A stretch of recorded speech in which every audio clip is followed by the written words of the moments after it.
Welcome to the Decent People Podcast, a production of Decential Media, where we're committed to telling the stories of the founders, builders, and visionaries who are creating a new decentralized economy and internet experience.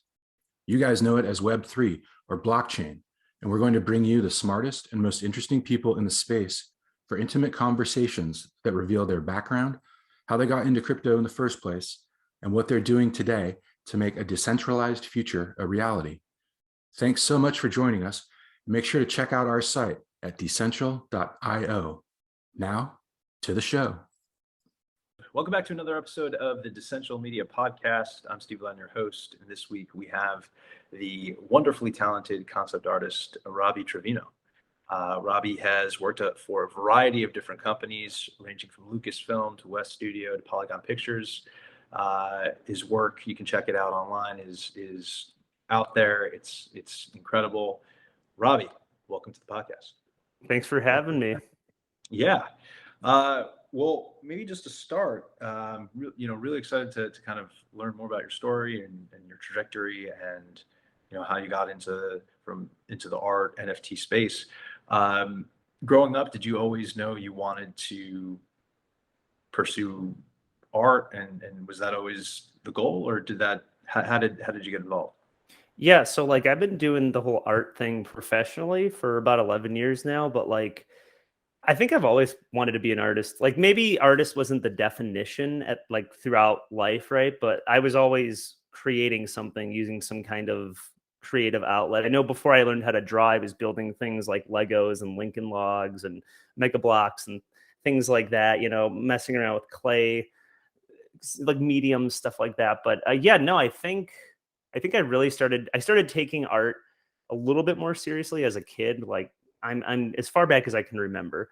And then actually seriously studying it in my early 20s and then, working from there professionally onward. And it was definitely not the easiest path because I live on the West Coast now. I'm in LA, just left Seattle, but I used to live in Michigan in the Detroit area. So growing up in a Midwestern environment, a lot of the people that I was around, it was the things people were familiar with, sports, university studies and all of that encompasses. What else? More the traditional path that most blue collar individuals would take. And if you mention art, people are okay, that's nice, but what do you do for money? And it's just, right. Yeah. So it was definitely not encouraged. It was encouraged by some people. The majority thought it was this fruitless endeavor, and it ended up being one of the best decisions of my life. But yeah, I think I would say for the last I'm 34 now. I'd say for the last 25 years, I've been very serious about art as a potential pathway through life. Awesome. And on that trajectory, on that 25-year path, was there a moment or an experience that sort of, you mentioned Midwest, that kind of mentality? Was there something that kind of validated for you that, hey, this actually is a potential path, and it's not just hey, I do art, and they're oh, what do you, this is actually my direction, my livelihood, everything. It's so funny you mentioned that because even now my mom explains to her church friends, what I do, and they're but what about for money? Even now it's still the same response. But yeah, no, I think probably the thing that validated those efforts or those feelings the most, I did get encouragement from a handful of people, but again, it's the majority were what are you doing, man? And so you don't get a lot of encouragement, and we didn't have social media like we do now. So there wasn't even any kind of following that could encourage you at all. But I remember as a kid, I don't know what age this was, but it was whenever Tim Burton's Nightmare Before Christmas, that movie was on VHS, right? So this is way back when. There was a local grocery store, a local Kroger was hosting a drawing competition. And the challenge was, it was Halloween themed. The challenge was whoever could make the scariest ghost, monster, whatever piece of art will win a VHS copy of the newly released Nightmare Before Christmas. And I entered the competition and I won it. And not that you need to be winning awards or anything, to be oh, I'm actually good at this art thing. Obviously that will help with those those feelings and those questions. But like, it was the first time I felt my art was actually really appreciated. And it was such a random thing to like enter. And I think, I don't know if my mom still has the VHS back home or whatever, but every time I see that, every time I come across it when I'm home or whatever, you know, visiting for the holidays, I think about that story. And like, yeah, I think that was probably like one of the biggest like light bulb moments for me. And there's a bunch more in between, but I think that was the first time. Sure. And I can imagine too that the sense of confidence that comes with that is just, it's like you feel validated on such a variety of different levels. One, from a skill set perspective, but also two, just the inclination that you personally have that, hey, I like this and I'm good at it. And then it's sort of the universe being like, hey, you're onto something. But basically, I think further down that timeline, I remember too in art, it was just before college. I did the whole community college thing for like really cheap, like a really more affordable plan for like the prerequisites, you know, and then on to like a proper like art school where it's like now you're going to go into debt, but like, you know, you got as many things done in community college as you could. I remember just before community college, there was a high school competition for it was like a graphic design, some kind of class. I can't remember what it was called, but we did automotive themed posters. I'm a big car guy. Like, I love cars. I could talk about this forever. And growing up in, you know, the Motor City, obviously, whoever won this competition, there was 3 placings, and your poster, your design would be shown at the North American International Auto Show, which is one of the biggest things in Detroit. And like, I think I got like 3rd place. And so again, you know, it was like, oh, like your art is appreciated, like it's being shown. And it's funny because like it ended up not even being like on the showroom. It was like in this like dimly lit like like hallway space outside off the exhibit, but like it was still cool, like, you know, to like, again, validating, I would say, you know, just another push in that direction. Sure. Which is, and I think you need those moments to kind of ground the trajectory, because without them, it can seem sometimes that it's easier to second guess without those types of moments and experiences, for sure. Yes, absolutely. On that tip then, so you've moved along, become concept artist, forgive any background noise. How then did that track morph into digital assets, NFTs, et cetera, et cetera? So like that, like it's like, full disclosure, I had no idea what like an NFT was until, like many people, until probably January, maybe early February of last year. That was around the time of like the parabolic rise, right? When like all these platforms and celebrities and people outside of that ecosystem, you know, which was incredibly niche and small at the time, you know, it really expanded. And it's still a very like misunderstood thing, but like yeah, like I would say that was one of the first big steps towards like major mainstream adoption, was that time period. So like before that though, I was a concept artist, illustrator, artist, whatever you want to call it. And I still consider myself that. I don't consider myself an NFT artist. Like, I got into art, you know, like professionally, like 10 plus years ago, and with no real guarantee of like financial return or like stability. It was literally just, you know, this could be your job, you know, because what are your other options? Like, looking around, it's like you could be like an assembly plant worker, you could work at like a fast food place, you could, if you were lucky enough to be an athlete, maybe you could get like, you know, you could do that. But you know, it's very like blue collar like choices, right? So I basically yeah, I started the work as a concept artist and an illustrator. It was like 2011, 2012. Like, I really began, you know, getting actual work. And it was a grind the first 4 years before actually getting like a studio job, a 9 to 5 with like a stable paycheck, benefits, all that. Like, working freelance was incredibly rough. You know, the first clients I had were tabletop RPG companies, and I still work with some of them today, like Wizards of the Coast, but Magic the Gathering specifically is like one of the first jobs I ever had. And, you know, it wasn't until I moved I got a job. It was like 3 years of that, and then I got a job. What was it? It was Xbox. It was in Washington, which is where their headquarters is, Microsoft, and that's what took me from the Midwest to the Pacific Northwest to the West Coast, and then I was there for about 8 years, and about halfway through working those AAA jobs, I kind of moved more. It's really weird. I did a bunch of weird jobs that people, you'd never guess from my portfolio. At one point I was working on I was working in a mobile game studio on a mobile game called the Nicki Minaj game. And it was, it was the same studio that brought you the Kim Kardashian game. They brought you, it was a handful of celebrities, Britney Spears, Taylor Swift, like it was like celebrity, like dating and like rapping, and it was more of like a social game sort of thing, kind of like The Sims or whatever. Completely different from what I did over like at Xbox, and then I moved on to casino games after that. I did a lot of work for land-based casino games, meaning like the digital slot machines that have a physical cabinet. Those games need art for the packaging. They need UI UX design. They need like the whole thing needs to be designed. I did everything but the math for those games for a few years. And then when the pandemic came, I moved on to more like TV and film work.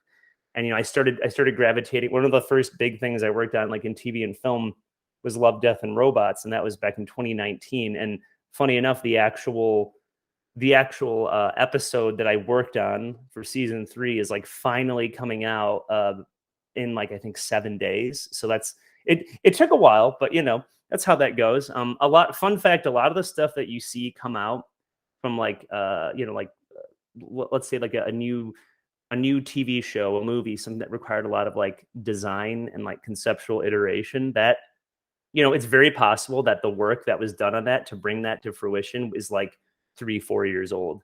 And like you never know what's going to get made in that industry. You just assume you do it and you assume it's going to get made, and half the time it doesn't. But when it does, it's a miracle. It's the most amazing thing. So TV and film started for the last 2-3 years, I would say, just before the NFT stuff. And, worked with some musicians too, worked with the band Tool. That was a pretty cool gig, a few other things I can't really announce right now. NDA is like the bane of a concept artist existence. But, and then, it wasn't until like February that I friends started pushing me on it. They were saying, hey, like there's this thing called like, NFTs, like crypto art. And they were showing me at the time, it was not the PFP hustle that it is now. It was all about like getting the coveted Nifty gateway drop and, trying to get on Super Rare to sell like an awesome 1 of 1. And, Foundation, I think, was another option. But like, I was working my jobs, and I'd heard of cryptocurrency. I'd heard of like Bitcoin, hadn't heard of Ethereum, but I'd heard of Bitcoin, and I knew nothing about it. And friends were saying like, this is a real thing. This is legitimate. And at the time, it seemed like it just seemed like a pile of bullshit to me. I was like, are you like, I was looking, I think they showed me Pox, Super Rare, and he, had been selling 1 of 1s for, like, I don't know, 45, 50, 60. I can't remember exactly the price points, but the fact that there were like JPEGs or GIFs, or I should say looping MP4s, just digital art, with nothing physical attached, was selling for tens of thousands, hundreds of thousands. I still thought it was I thought it was all like total BS. And then I saw friends of mine start getting into the space, and, I started asking questions, and they advised me and said, this is what you need to do. And I think I got in just before, the real like influx of like tens of thousands of people showed up, and that was kind of my introduction to the NFT thing. I definitely saw it when I stepped in. As someone who's had, student loan debt for the last 10 plus years, I saw it as, other than an opportunity to like utilize new technology to push your specific artwork, because that's really, at the end of the day, it's what I am as an artist and a storyteller. I saw it as a way, at least financially, to create, like a sort of loop of financial runway, and essentially a way to red pill yourself from the sort of the endless industry loop of it's on to the next job and the next job and the next job. And then eventually you just work and then you die, which is really honestly the the reality of things. And I know that's like a really black and white way of like painting it, but no, well, it's like, I mean, a lot of people, I think, even outside the art world would relate to that too, just in terms of working and everything. Yeah, like it's just like you can get like even the most delicious food, insert the most neurologically rewarding thing in your life. You can still be fatigued on it. Like I don't think we were meant to do just one specific thing in perpetuity. And like even your passion projects, even the thing you love, I shouldn't say projects, but the dream jobs, right? Even that like just becomes a job at a certain point. The magic wears off. And so I wasn't really like interested in what I'd been working on for a while. And I have so many of my own stories I want to tell. And I never had like the financial means or the runway or the infrastructure to do it.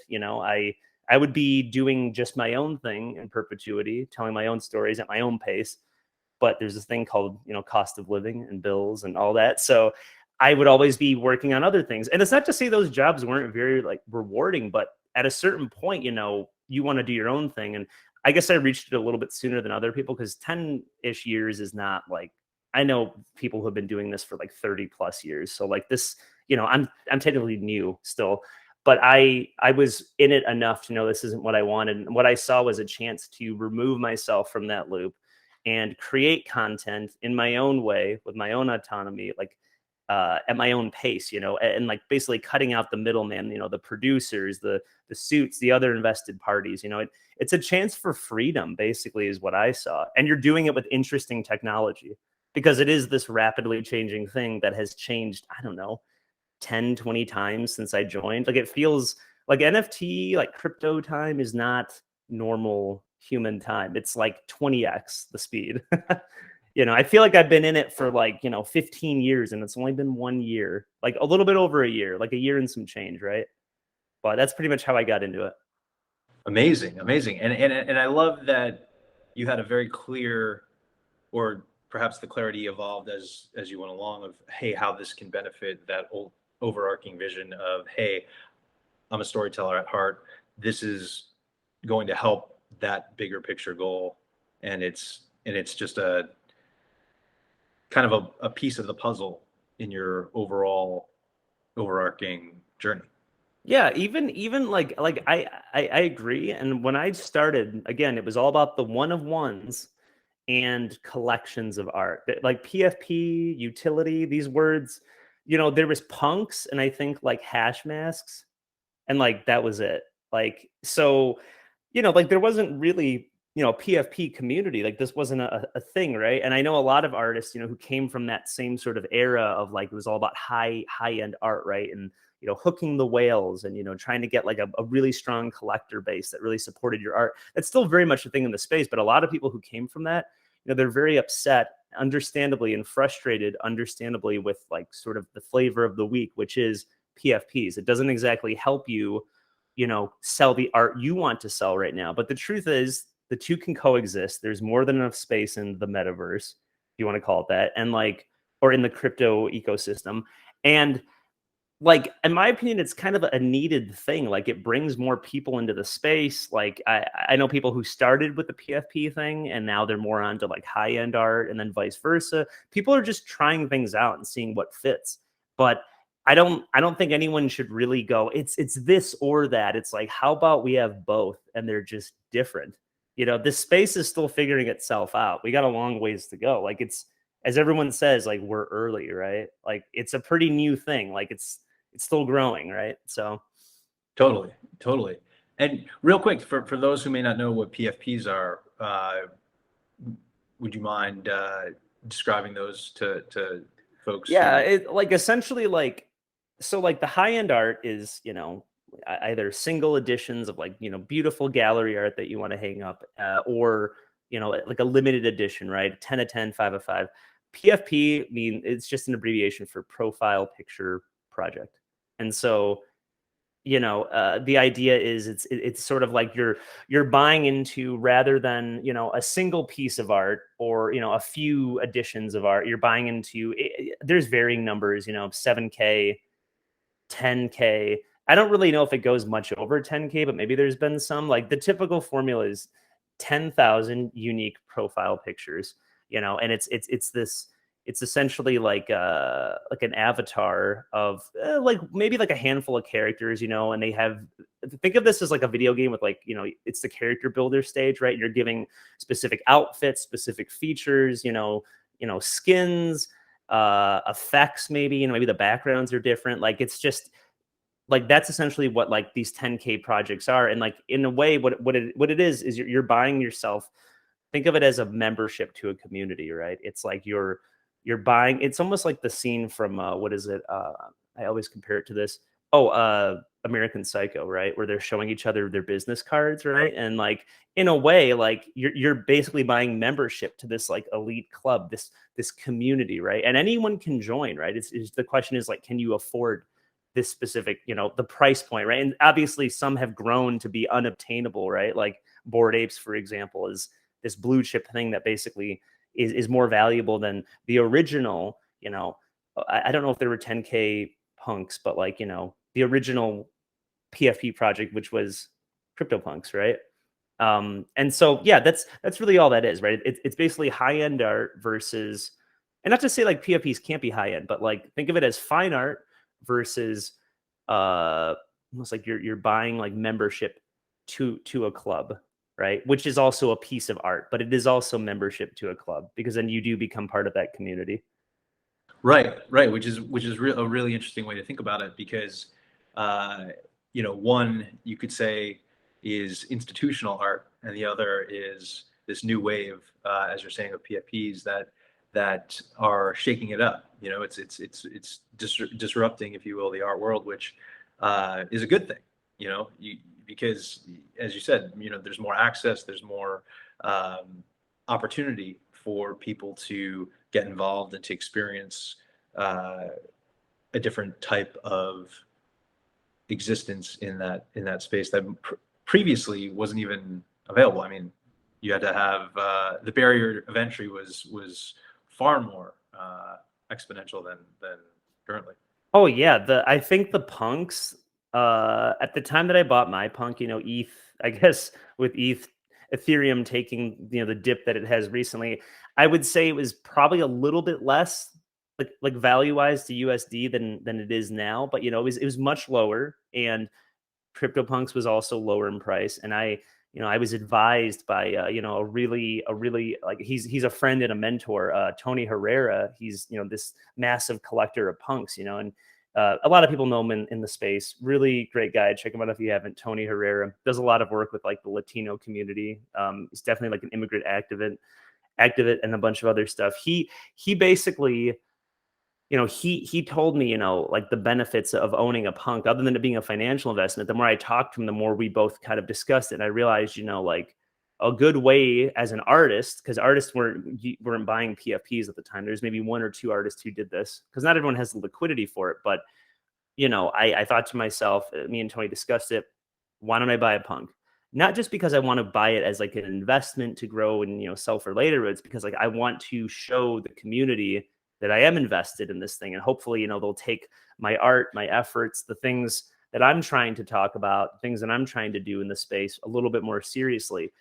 Because like, you know, you would have to be invested as like a formerly broke, you know, borderline homeless at times artist, you know, who's going to spend 20, 30, 40K on a JPEG, right? Like, you know, that's definitely not someone who's just literally coming in, sticking their hand out and then leaving with money. Like that's someone who's going, I'm here to stay. Like I'm invested in what we're doing. And, you know, I like to be a part of the conversation, you know, and I'm not going anywhere. And so I did buy a punk for that reason. And it worked amazingly. It led to me working on the actual Pixel Vault, you know, release that CryptoPunks comic, the first issue. And I was the art director on that. And it's because I was one of like, I mean, other than I guess being qualified for the job and, you know, vibing with the team, I had a punk, you know, and I was part of that community. So, you know, there's definitely like multiple reasons and a lot of facets to this, to the reasoning as to why you would buy into a project. And, you know, mine was to show investment in the community. And, you know, I have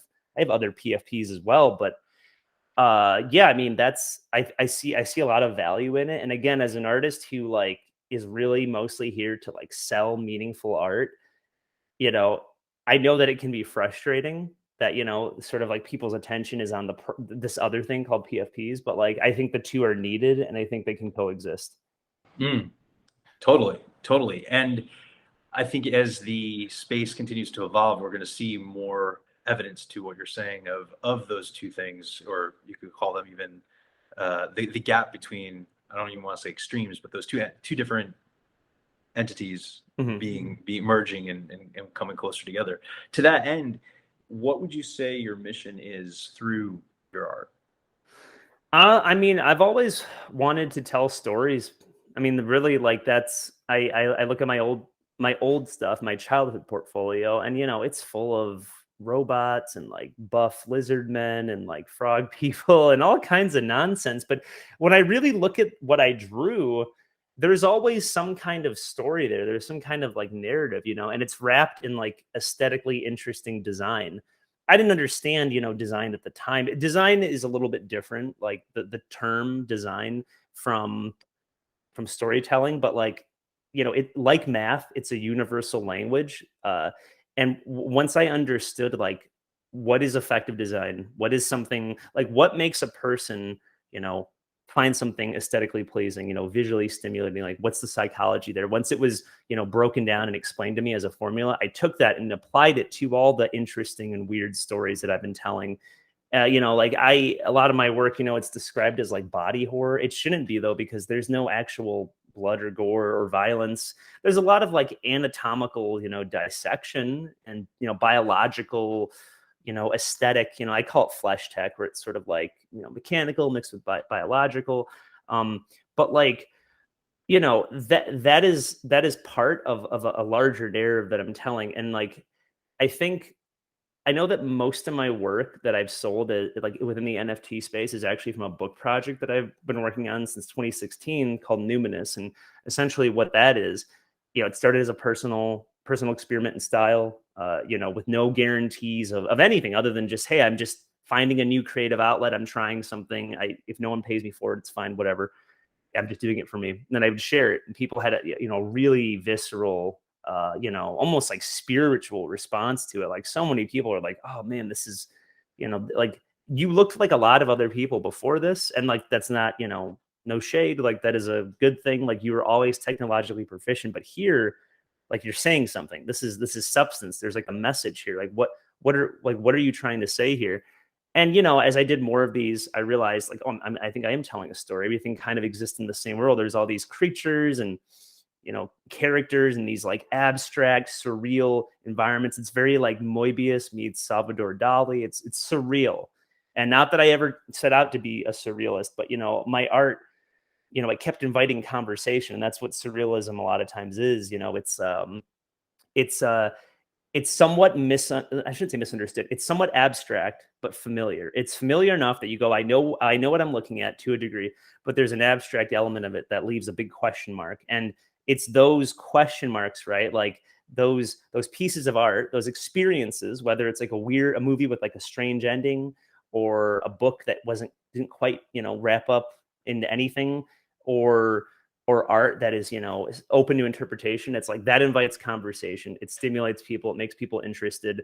Like they'll add their own meanings or answers to it.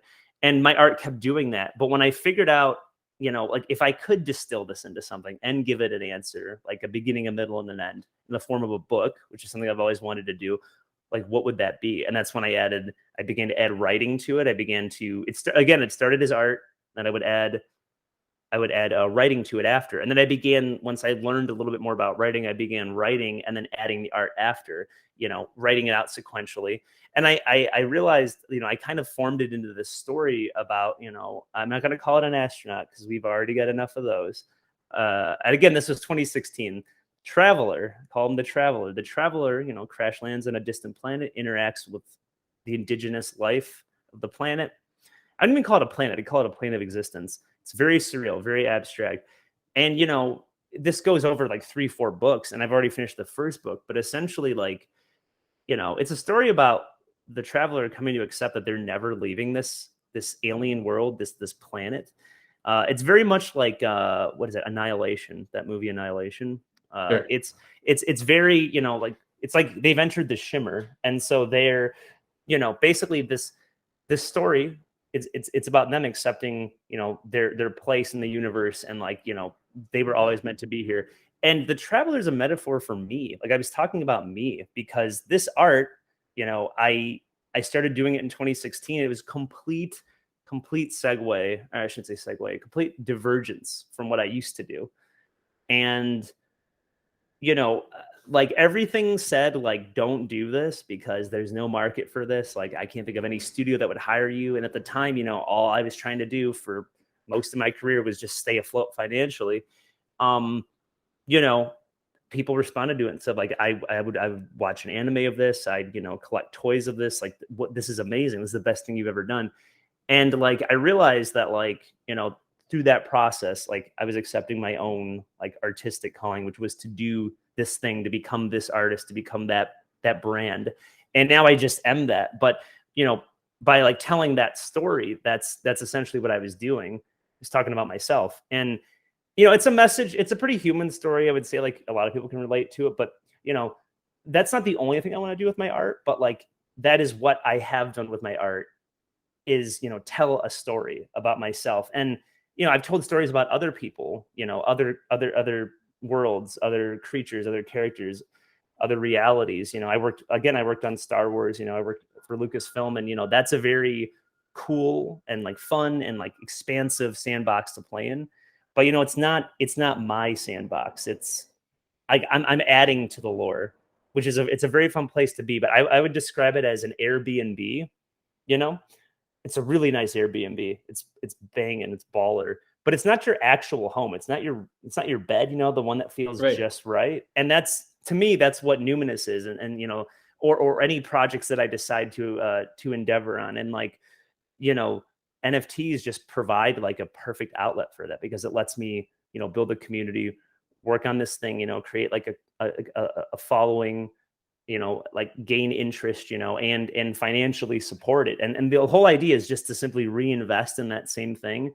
So you just continue seeing that thing, because that's literally all I've ever wanted to do is just create art. There's really nothing else to it. No one ever said you're going to make money doing this. And I did it anyway. So yeah, that's kind of how I look at it.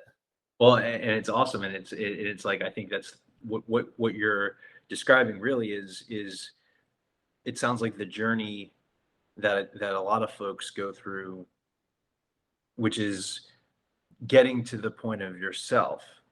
But to get there, you have to take a job or embark upon other work that isn't fully immersive in your own personal calling. But through those steps, it brings you to the place back to your center, which, some people can come out the gate and they're already there, and then fantastic. But for a lot of us, it's I think very relatable, where you have to kind of go out into the world, go to the foreign lands, go to these alien planets, and then the journey back to you, like, is your journey, and then it's also the journey of others, but through your lens. So it's super cool. Yeah, it's all stepping stones, man. Like when you peel apart the layers of any artist or musician or writer, anyone who creates, who's created content for people to experience, like what they're telling, like what they're showing to the world is influenced, and a lot of times like recalling of previous experiences. Like, we as people, a lot, like, we are like the lives that we've lived, like it's like you're adding spices to a dish, like this experience flavors this and this enhances this, and it all just sort of collects and culminates into this, this person, and yeah, I also think it's safe to say that most artists, musicians, authors, whoever it may be, a lot of us, we put ourselves in our work, whether it's like subtle or painfully obvious. It's, like we're giving a part of ourselves to the world to experience. And yeah, I think it's a beautiful thing, man. Totally. And do you think too that that's perhaps what resonates most, is people can kind of tap into that authenticity and understand, oh, hey, this is resonating on a different frequency, and perhaps it's because that piece that you're describing is what's put into the work. I mean, absolutely. I've had the fortune of working on like amazing, games and films and TV, like from Star Wars to like Magic the Gathering, like Love, Death and Robots, like working with, bands and musicians that I've idolized since like childhood. Like all of those things, are amazing. And like they have their own, fan base, their own, ecosystem of supporters and, consumers. But no one has ever given me a more honest and like visceral, and like emotional response to my artwork that was art directed or done for a client ever, not more than they have for when it was my personal work. When this is 100% Unchained Robbie, like there's no money attached to this, nothing. It's literally just, what would I be doing if I was all alone on an island with no one around? It's like I would just be telling this story, or maybe not even this specific story, but just like this, you would see this type of work. It's just me. It's just what I do. Like when you trust the artist, like you get the unfiltered version of themselves, right? It doesn't get diluted or convoluted by like outside elements, right? There's no incentives, there's no ulterior motives. It's literally just raw creation. And that will always get the more visceral response. That will always feel more sincere, because it is more sincere. It's not motivated by anything other than, genuine thought and feeling. Right. Which through your illustrative lens is then the illustrations are in the words are the vehicle for that rawness. And I mean, to your point, that's the real. You can fabricate it, but it's not going to hit the same way. It's not going to hit the same. No, I've seen incredibly derivative artists who do an amazing job of, I'm not going to say like copying or stealing, right? But they're very much mimicking, their influences, to the point that it's like just a slightly worse version of that person. And like, that's what I mean. Like, it will never be good as the original. I think someone said back when, before MP3s and all that, when it was all about like discs, I think someone had told me once, maybe this is true or not, that every time you copy a copy of a copy of a copy, that it like loses a certain level of like information and quality to it. Yeah. And yeah, it's like the original will always be the most authentic, is what is really the overarching message here, right? However you want to slice it. So it's like, regardless if it's PFP or art that has been part of the establishment, it's the authenticity reigns supreme, I think. Always. I would say it always reigns supreme. And that's why, like, I tell people, don't worry about, the saturation, the noise, the cash grabs, all the negatives that, leak out of, the ecosystem that we're in right now. And, make the tabloids, or whatever you want to call it, make the headlines, right? Like, because there is quality there. It's not, it's a smaller percentage of what's happening in the space, but like, eventually, once all of the BS dies out, all the copies, the inferior product wears out, like, you're going to have the quality. Like, the quality will always reign supreme. It might take a while to get there, but like, it will be the last thing standing. It always is. Yeah. That's what stands the test of time. Always. Completely agree. Mm-hmm. Well, Robbie, what else? I know you mentioned there's a couple things on the horizon. Couldn't really mention. What can we expect from you that you can talk about in the coming months and whatnot? Well, I mean, it's not like these aren't done deals, but again, I working with, certain people on certain opportunities, I can tell you, like, I mentioned cars are a big interest of mine, and that's something that had to take a back seat for many years while I focused on, other career endeavors. But let's just say, like, you might see my art wrapped around like specific, like, high-end cars. Some of them might be owned by celebrities, maybe not. We'll see. Also, Love, Death and Robots, that new season comes out. That's pretty cool too. That I think what is it, May 20th? I'm trying to think what else I can talk about that's not like gonna break any NDAs. I can tell you that, like, other than like my interesting, commercial opportunities, and there's quite a few of them out there, from toys to shoes. There is a shoe coming out with a boutique design company, which is really cool. It's done in like imagine Trevino art wrapped around, a Nike Air Force One, and that will be a thing, a physically tangible thing. There might be an NFT component to it too. We'll see as information rolls in that it'll be available later this year. Aside from that stuff, just if you could expect like anything for sure, it would be expanding the world of Numinous. That is a for sure thing, because it's a passion project that I've worked on for many years.